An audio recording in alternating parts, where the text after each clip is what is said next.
I'm just trying to understand. If you had to describe your story, sort Mhm. of, yeah, from where it began to where it is now, how would you describe it? Your path. Well, I mean, my story is I've had many, many careers, right? And so I think that I actually think the next generation will have many, many careers, right? Mm-hmm. No one will stick with one company for 30 years. Yeah.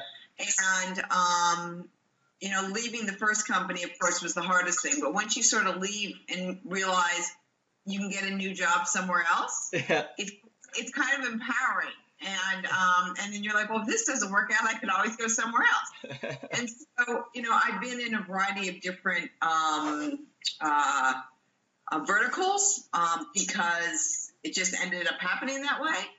But I have been in the retail, I've been in wholesale, I was in the beginnings of the internet, in sales, helping grow companies, and then really came back with all of the knowledge I had and the career I've had, including raising a family and building homes, to invest in companies and help them navigate the world as they grow their companies. And I like it because I like helping people succeed in their dreams.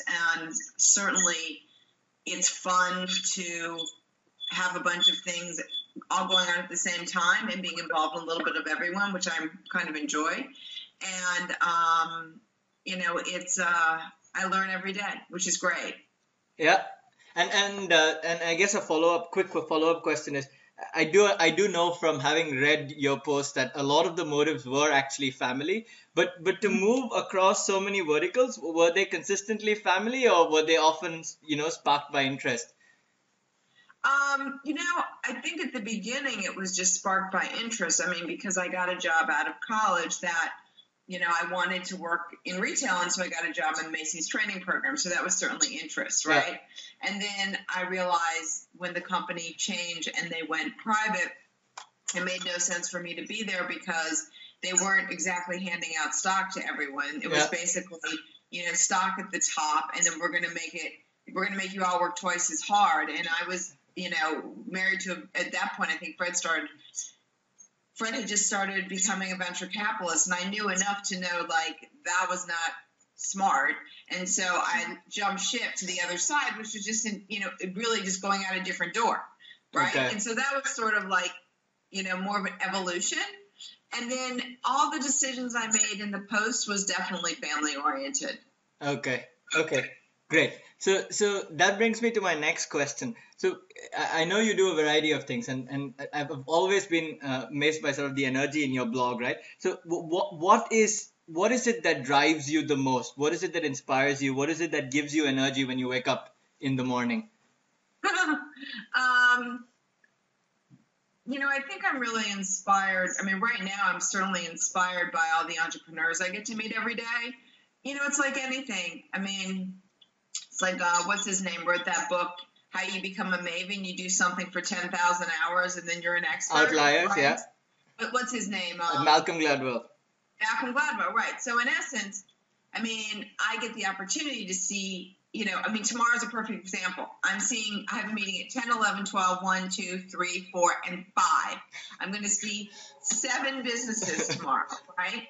And like, if you see enough of this stuff, you actually can look at the whole landscape and see, what's happening, where's the economy going, what kind of businesses are people getting into, who's good, who's not good, what makes sense, what doesn't make sense, at least from my perspective, right?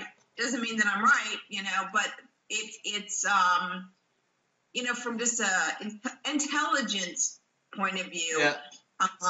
You feel it makes you, it's gratifying, right? I mean, I'm not sitting around making cookies all day, although I do that many times too. It's intellectually stimulating. And just to clarify, what relationship do you have generally with all these entrepreneurs? Is it as an angel investor, or is it different at times? I have met a lot of them. There's many of them that I'm friendly with that if they want to, pick my brain or have a coffee, I'm happy to do it, right? But the majority of them that I end up, can you be my mentor? Would you get involved? I would love to see you once a month, right?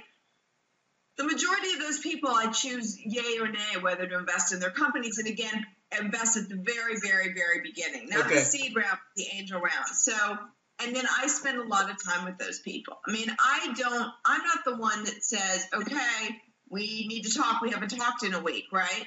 But I'm always available. I mean, if I had an entrepreneur that called me every single day or shot me an email once a day with questions, I would call them, I would get back to them, I would help them. If I don't know the answer, I'll find out the answer, And so if they need to know something and I don't know, I'll find someone in my Rolodex who can help. So, and generally I end up becoming, involved in those companies. Okay, fair. Financially. That's helpful. So the next one is what what has been the most defining moment of your life? Wow. Or defining a couple of defining moments if there are a few ties. Well, I think having kids was pretty defining moments, right? I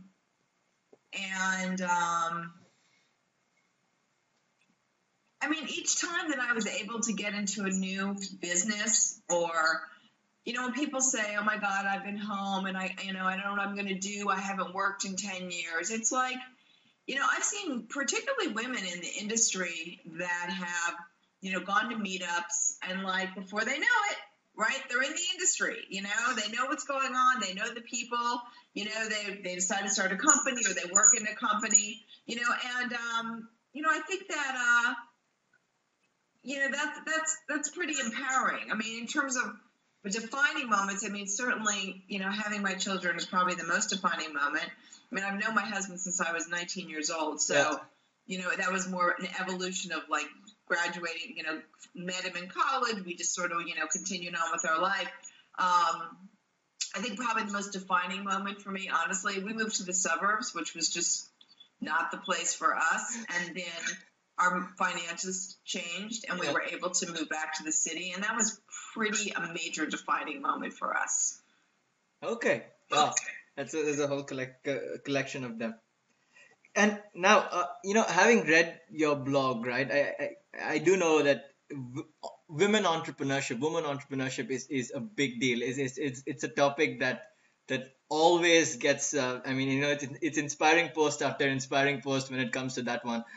Can you just give me an idea of what this means to you? Why, or how did this begin? What do you see this happening? I think it's so important for women to be entrepreneurs for a variety of reasons. First of all, there's all this, stuff that there's not enough women in corporate offices at the top level. There's not enough CEO women. There's not enough women on boards in publicly traded companies. There's not enough women in tech, right? Yeah. If you fund women entrepreneurs, say I fund 100 women entrepreneurs, right? Now there's 100 women CEOs, right? So you can change that, number one. And number two is women have children, right? They choose not to or they choose to, whatever. They are the only ones that can have children, right? Fact. And although certainly every generation, there's more of a partnership in the last couple generations, right? From picking up the groceries to, changing the diapers to whatever it may be. At the end of the day, women are, women speak in terms of we, men speak in terms of I. There is this, a nurturing thing about women that's just innate, right? Yeah. And so if you can be a women entrepreneur at any level, right? I think that it's empowering for your children, particularly your daughters, to see that you can really figure out how to balance your life. And if you run the company, you run the show, right? If you got to go home, if you got to go to a basketball game, if you're going to take 2 weeks vacation or you need to do something and be home with your kid, no one's telling you you can't do that because you only have 2 weeks vacation or, even though we're no doubt that you're capable of being at home on a computer, we don't want that, right? So I'd like to see women, all the entrepreneurs, right? Be it from, doing a startup that becomes a multi-billion-dollar company to a $20 million company to a bakery down the street. I mean, I think that it's better for the economy, it's better for families, and it's better for community.